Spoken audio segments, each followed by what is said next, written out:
Welcome to Thinking Deeper by 6-7.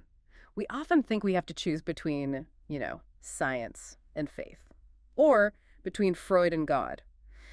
But what if that's a false choice? Today we are unpacking Erich Fromm's explosive idea that religion isn't just about a guy in the sky, and atheism isn't just about denying him, it's about whether you are free or whether you are bowing down to power. It's a total reframe. We're looking at Fromm's psychoanalysis and religion, and the goal isn't to debate if God exists. He thinks that's completely the wrong question. So what's the right question? The real question is why we believe what we believe. Are we worshiping out of fear or out of love? Because that's everything. That is a huge distinction. And before we dive into how Freud and Jung fit into all this, a quick reminder, if you like my channel, please subscribe and press the like button. It really does help.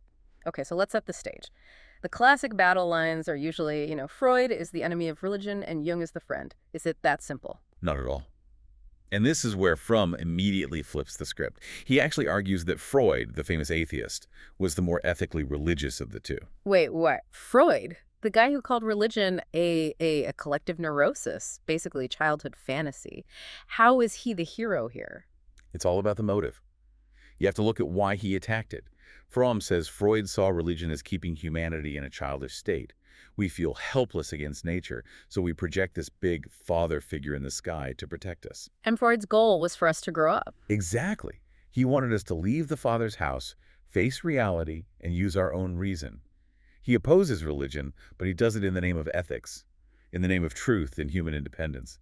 Fromm sees that passion for truth as a deeply religious act, even if Freud himself would have, hated that description. Okay, I can sort of see that. It's like a tough love approach to the human spirit. So then what's his problem with Jung? Jung is the one who respects religious symbols as, psychological realities. That sounds much more positive. It sounds positive, but Fromm sees it as a dangerous kind of relativism. Jung's idea is that if an idea like God exists in the psyche, then it's psychologically true. And what's wrong with that? Well, think about it. A delusion also exists powerfully in the psyche. Does that make it true? Fromm argues that Jung opens the door to saying any feeling or neurotic impulse is valid just because it exists. He elevates the unconscious to a kind of God. So he's saying Jung makes truth totally subjective. Yeah, and Fromm prefers Freud's hard-nosed rationalism because at least Freud is still searching for what's objectively real, not just what feels real. So Freud attacks religion to save man's independence, while Jung defends it, but risks making truth irrelevant. That's the setup. And it pushes Fromm to offer his own, much broader definition of what religion even is. And this is the aha moment in the book, isn't it? It really is. He defines religion as, and this is key, any system of thought and action shared by a group which gives the individual a frame of orientation and an object of devotion. A frame of orientation and an object of devotion. Wow. I mean, that's broad. That could be anything. That is precisely his point. He says, we humans are the freaks of the universe. We're the only animal that knows it's going to die. We're self-aware, and that makes us lonely and anxious. To stay sane, we all need a map, a frame of orientation. So this would mean that even atheists have a religion, then? Yes. Fromm argues there's no such thing as a person without a religious need. The question isn't if you have a religion, but which one. And not just, the big ones we know about. Not at all. He talks about modern idolatry. We might not worship stone idols, but what about ancestor worship? That neurotic attachment to your parents where you can't make your own choices. Or totemism, right, where you blindly worship the state or the party or the flag. Exactly. Or even the religion of cleanliness, where people judge others' moral worth based on, their hygiene or how orderly they are. But the biggest one he calls out is the market god. Worshipping success. Worshipping success, money, power.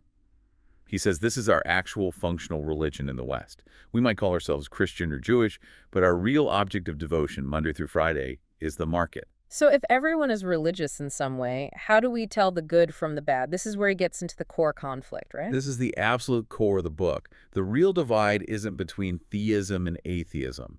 It's between authoritarian and humanistic religion. Okay, break that down. Authoritarian religion. What does that look like? It's all about submission. You surrender to a power outside yourself just because it is powerful. The main idea is God is everything, man is nothing. Powerless, sinful, insignificant. The key emotion there must be fear. Fear, awe, obedience. And the ultimate sin is disobedience. Think of Adam and Eve. Their sin wasn't something inherently evil. It was just that they disobeyed an order. They challenged the authority. And that can apply to a political dictatorship just as much as a church. 100%. From, let's say, fascism or Stalinism are perfect examples of secular authoritarian religions. The state is God, and you find your security by dissolving yourself into the collective. Okay, so that's the dark side. What's the alternative? Humanistic religion. Humanistic religion is centered on man and his own strength. God isn't an external power to be obeyed, but a symbol of our own highest potential, our capacity for reason, for love, for justice. So God isn't a master, but more like a goal. A goal or a reflection of the best parts of ourselves. The point isn't to become helpless, but to become strong and self-realized. The key emotion is joy, not fear. And faith isn't blind belief in dogma, it's a certainty you feel based on your own experience. You shared that story about the Buddha that really hits this home, the one with the rabbit and the end of the world. Oh, right, it's perfect. All the animals are in a panic, running because a rumor has spread that the world is ending. And the Buddha doesn't just say, "Don't worry, I'll save you." No, he investigates. He calmly traces the rumor all the way back to a single rabbit who says he heard a huge crash while sitting under a tree. So the Buddha takes him back to the tree, and they find a piece of fruit that fell. That was the end of the world. Just a falling mango. Exactly. A humanistic spiritual leader uses reason to dispel fear, not authority to control it. That reminds me of the even wilder story from the Talmud, the one where the rabbis basically overrule God. Oh, that's one of the most incredible stories ever. So the rabbis are debating a point of law, and one rabbi calls on miracles to prove he's right. A tree moves, river flows backwards, walls of the building start to collapse. And the other rabbis are just not impressed. They're not. They say things like, "We don't take proof from a carob tree." Mm. Finally, the rabbi calls on heaven itself, and a voice booms down from the sky saying, "He is right." Okay, game over. God has spoken. You'd think. But another rabbi stands up and quotes scripture right back at the voice, saying, "The law is not in heaven." He means, you gave us reason, it's our job to use it now. They told God to back off. That's unbelievable. And here's the kicker. The story ends with the prophet Elijah revealing what God did in that moment. He says, "God smiled and said, 'My children have defeated me.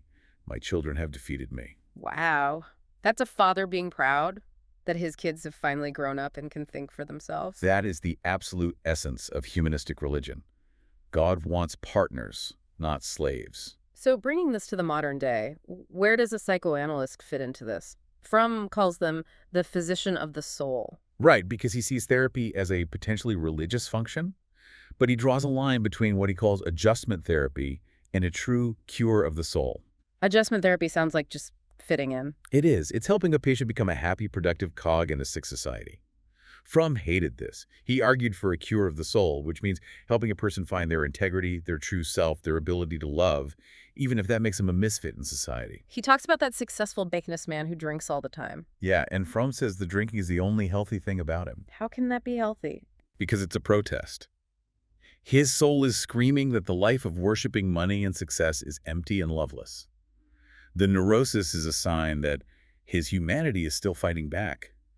True health isn't being normal, it's being true to yourself. So a neurosis is like a private, distorted religion we invent to cope? That's a great way to put it. It's a private ritual to manage anxiety when you don't have a healthy humanistic framework to live by. Which brings us all the way back to the God and atheism debate. It seems like Fromm is saying the whole fight is a huge misunderstanding. It's a total distraction.